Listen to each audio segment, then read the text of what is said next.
जय गुरुदेव। प्रेमी भाई बहनों,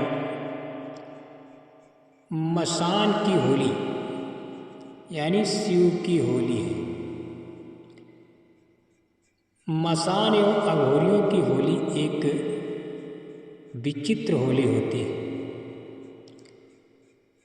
होली से पहले बनारस के शमशान में ये होली खेली जाती है।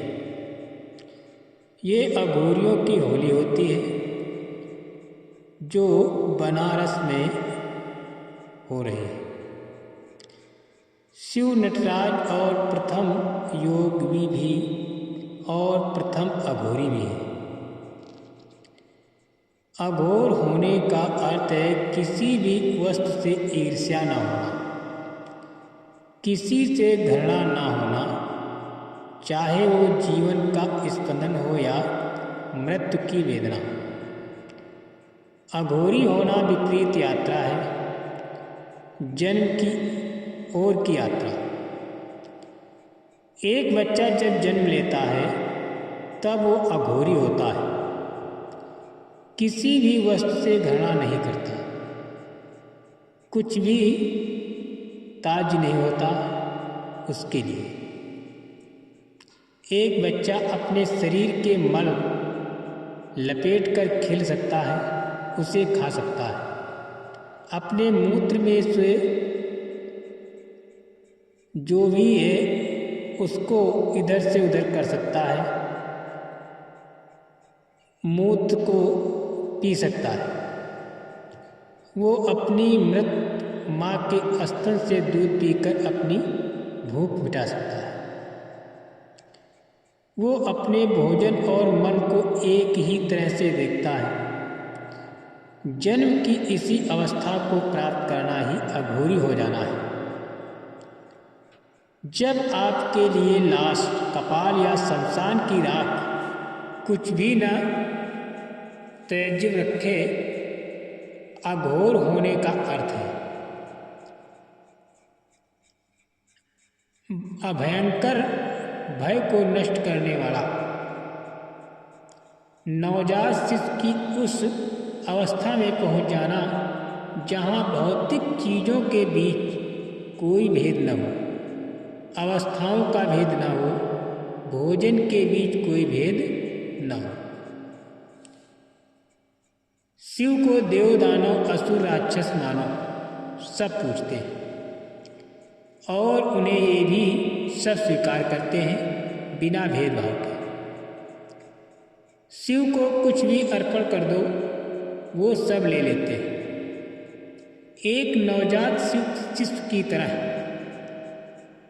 यानी भोले बच्चे की तरह वो जीवित लोगों के साथ भी होली खेलते हैं और शमशान में मृतकों के साथ भी।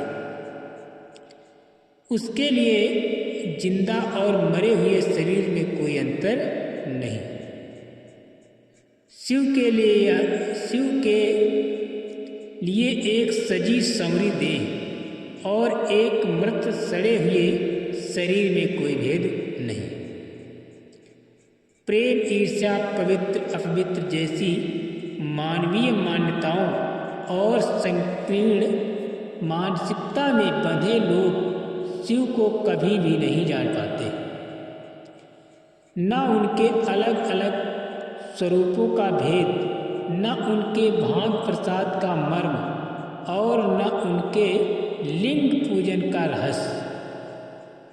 सभ्य मानव को न शिव के प्रतीक हजम होते हैं और न अघोर स्वरूप।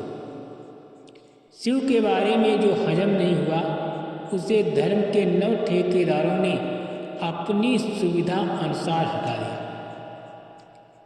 9 ठेकेदार शिव को बदलना चाहते हैं क्योंकि शिव होने का मर्म ही नहीं जानते। सबको सहज रूप में स्वीकार करने वाले शिव को अगर इस समाज के 9 ठेकेदार उनके सहज स्वरूप में स्वीकार करने को तैयार नहीं है तो ये समस्या आपकी है, शिव की नहीं। जाना अंत में सबको शिव के पास ही है।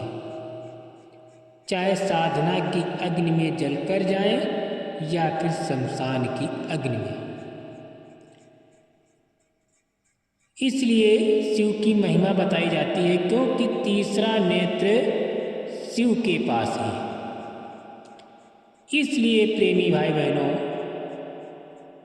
जब आपका तीसरा नेत्र खुल जाएगा, ज्ञान चक्षु खुल जाएगा, तो आप भी शिव के समान हो सकते हैं। क्योंकि गुरु महाराज बताते हैं कि जब ज्ञान चक्षु तीसरा नेत्र खुलता है तो इसी प्रकार के आपके जीवन में परिवर्तन हो जाता है। एक अबोध बालक की तरह। अबोध बालक के पास ना तो कोई छल होता है, न कपट होता है, न घृणा होती है, न ईर्ष्या होती है। इसीलिए कहा जाता है कि जब तक ज्ञान चक्षु नहीं खुलता है तब तक हम आपका जीवन व्यर्थ ही रहता है। जय गुरुदेव।